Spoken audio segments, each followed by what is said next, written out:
ပြည်သူများကျေးဇူးပြု၍နားဆင်ပါရှင်မိဘပြည်သူများကျေးဇူးပြု၍နားဆင်ပါရှင်ဘုရားဒေသကြီး2026-2029ပညာသင်နှစ်ကျောင်းရဲ့အားလုံးကျောင်းအနန္တရေးအတိပေးလို့ဆိုရှင်2026-2029ပညာသင်နှစ်ပညာရေးဝန်ကြီးဌာနအခြေခံပညာဦးစီးဌာနရှိအခြေခံပညာကျောင်းသားအားလုံးကကျောင်းရဲ့အားလုံးကို2026ခုနှစ်မေလ25ရက်နေ့မှမေလ31ရက်နေ့ထိကျောင်းအပ်လက်ခံပါမည်။ဘာနဲ့ရွေးကလေးများကိုသူရန်ကြည်ကြီးတို့အပ်နိုင်ရန်ရှောင်းရဲ့ကလေးများကိုပထမရန်ဂရိဝမ်တို့အပ်နိုင်ရန်မိဘအုပ်ထိန်းသူများအနေဖြင့်အခြေခံပညာကျောင်းများတွင်ကျောင်းအပ်နိုင်မှာကမြည်သည့်အခကြေးငွေကိုများလုံးဝပေးရပါအခမဲ့ကျောင်းအပ်နိုင်ရမည်အပြင်နိုင်ငံတော်အစိုးရကကျောင်းသားကျောင်းသူများကိုတင်ကြားရမည့်အကြမ်းလိုက်အခမဲ့ထောက်ပံ့ပေးပါမည်။ကကြီးသူငယ်ရန်ကေဂျီတန်းတက်မည့်ကလေးတိုင်းအားပြဋ္ဌာန်းစာအုပ်တစ်စုံခဲလယ်လေးဆောင်ကျောင်းစုတစ်စုံခဝေးပထမရန်ဂရိဝမ်မှာပစ္စမရန်ဂရိဖိုက်တက်မည့်ကျောင်းသားကျောင်းသူတိုင်းအားပြဋ္ဌာန်းစာအုပ်တစ်စုံခဲလယ်လေးဆောင်ကျောင်းစုတစ်စုံနှင့်ဒလာစာအုပ်တစ်ဒါဇင်အားလည်းစက္ကမရန်ဂရိစမဒါတကမရန်ဂရိဒွေတီလူရန်တဲ့ကျောင်းသားကျောင်းသူတိုင်းအားကြာချမ်းစာအုပ်တစ်စုံဒလာစာအုပ်တစ်ဒါဇင်ဘောပင်လက်ဆောင်ရှင်းတဲ့လက်ဆောင်တို့ကိုနိုင်ငံတော်ကထောက်ပံ့ပေးအပ်ပါမည်။ရှာမိဘပြည်သူများအနေဖြင့်မိမိတို့၏ကလေးငယ်များအားလူကောင်းလူတော်ဖြစ်လာစေအတွက်2026ခုနှစ်ဇွန်လ1ရက်နေ့မှစတင်၍အခြေခံပညာကျောင်းများရှိဆရာဆရာမများနှင့်ကျောင်းအုပ်ကြီးများကသက်ဆိုင်ရာအတန်းရှိဘာသာရေးများကိုစတင်သင်ကြားပါမည်။သို့ဖြစ်ပါ၍မိဘပြည်သူများအနေဖြင့်မိမိတို့၏ကလေးများမိမိတို့၏နေထိုင်ရာပတ်ဝန်းကျင်ရှိကျောင်းရည်ကလေးများအားလုံးကို2026ခုနှစ်မေလ25ရက်နေ့မှမေလ31ရက်နေ့အထိစေတနာ့ကျောင်းများတို့အမှန်ပြီးဝိုင်းဝန်းဆောင်ရွက်ပေးပါရန်တိုက်တွန်းလို့ဆိုအပ်ပါသည်။ဒီပညာကျောင်းများအားလုံးကကျောင်းရည်ကလေးအားလုံးကို2026ခုနှစ်မေလ25ရက်နေ့မှမေလ31ရက်နေ့ထိကျောင်းအပ်လက်ခံပါမည်။ဘာနဲ့ရွယ်ကလေးများကိုသူငယ်ရန်ကေဂျီတို့အပ်နိုင်ရန်ရှောင်းရဲ့ရွယ်ကလေးများကိုပထမရန်ဂရိဝမ်တို့အပ်နိုင်ရန်မိဘအုပ်ထိန်းကို2026ခုနှစ်မေလ25ရက်နေ့မှမေလ31ရက်နေ့ထိကျောင်းအပ်လက်ခံပါမည်။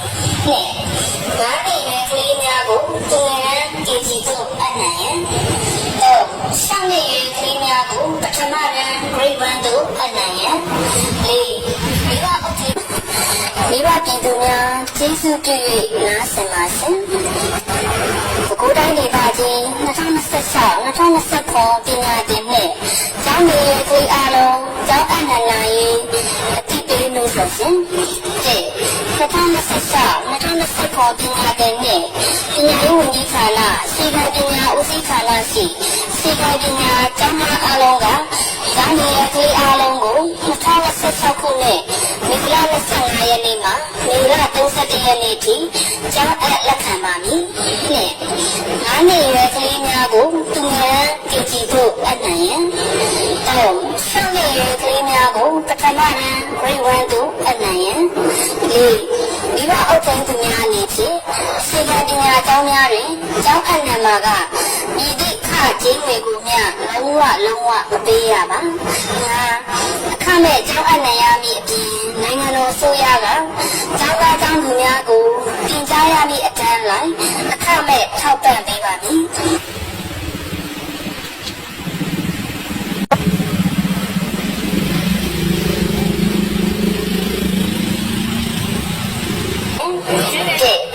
2026-2029ပညာသင်နှစ်ပညာရေးဝန်ကြီးဌာနအခြေခံပညာဦးစီးဌာနရှိအခြေခံပညာကျောင်းများအားလုံးကကျောင်းရဲ့ကလေးအားလုံးကို2026ခုနှစ်မေလ25ရက်နေ့မှမေလ31ရက်နေ့ထိကျောင်းအပ်လက်ခံပါမည်။9နှစ်ရွယ်ကလေးများကိုသူငယ်ကေဂျီတို့အပ်နိုင်ရန် ရှောင်းနေရကလေးများကိုပထမတန်း grade 1သို့အနံ့ရန်၄မိဘအုပ်ထိန်းသူများအနေဖြင့်အခြေခံပညာကျောင်းများတွင်ကျောင်းအနံ့မှာကညီသည့်အခကြေးငွေကိုမျှလုံးဝမပေးရပါ၅အခမဲ့ကျောင်းအနံ့ရမည့်အပြင်နိုင်ငံတော်အစိုးရကကျောင်းသားကျောင်းသူများကိုတင်ကြားရမည့်အတန်းလိုက်အခမဲ့ထောက်ပံ့ပေးပါမည်ကကြီးသူငယ်တန်း KG တန်းတက်မည့်ကလေးတိုင်းအားပြဋ္ဌာန်းစာအုပ်တစ်စုံခဲတံလေးဆောင်ကျောင်းဝတ်စုံတစ်စုံခဝေးပထမတန်း grade 1မှာပစ္စမတန်း grade 5တက်မည့်ကျောင်းသားကျောင်းသူတိုင်းအားပြဋ္ဌာန်းစာအုပ်တစ်စုံခဲတံလေးဆောင်ကျောင်းဝတ်စုံတစ်စုံနှင့်ဒလာစာအုပ်တစ်ဒါဇင်ကောင်းရဲ့စက္ကမရန် grade 6မှာဒွါတက်တမတန်း grade 2ထိအလယ်တန်းထက်တန်းကျောင်းသားကျောင်းသူတိုင်းအားပြဋ္ဌာန်းစာအုပ်တစ်စုံဒလာစာအုပ်တစ်ဒါဇင်ဂေါ်ပင်နှစ်ဆောင်ခဲတံနှစ်ဆောင်တို့ကိုနိုင်ငံတော်ကထောက်ပံ့ပေးရပါမည်။ရှောက်မိဘပြည်သူများအနေဖြင့်မိမိတို့၏ကလေးငယ်များအားလူကောင်းလူတော်ဖြစ်လာစေအတွက်2026ခုနှစ်ဇွန်လ1ရက်နေ့မှစတင်၍အခြေခံပညာကျောင်းများရှိဆရာဆရာမများနှင့်ကျောင်းအုပ်ကြီးများကသက်ဆိုင်ရာအတန်းရှိဘာသာရပ်များကိုစတင်သင်ကြားပါမည်။သို့ဖြစ်ပါ၍မိဘပြည်သူများအနေဖြင့်မိမိတို့၏ကလေးများမိမိတို့၏နေထိုင်ရာပတ်ဝန်းကျင်ရှိကျောင်းတွေရဲ့ကလေးများအားလုံးကို2026ခုနှစ်မေလ25ရက်နေ့မှမေလ31ရက်နေ့အထိ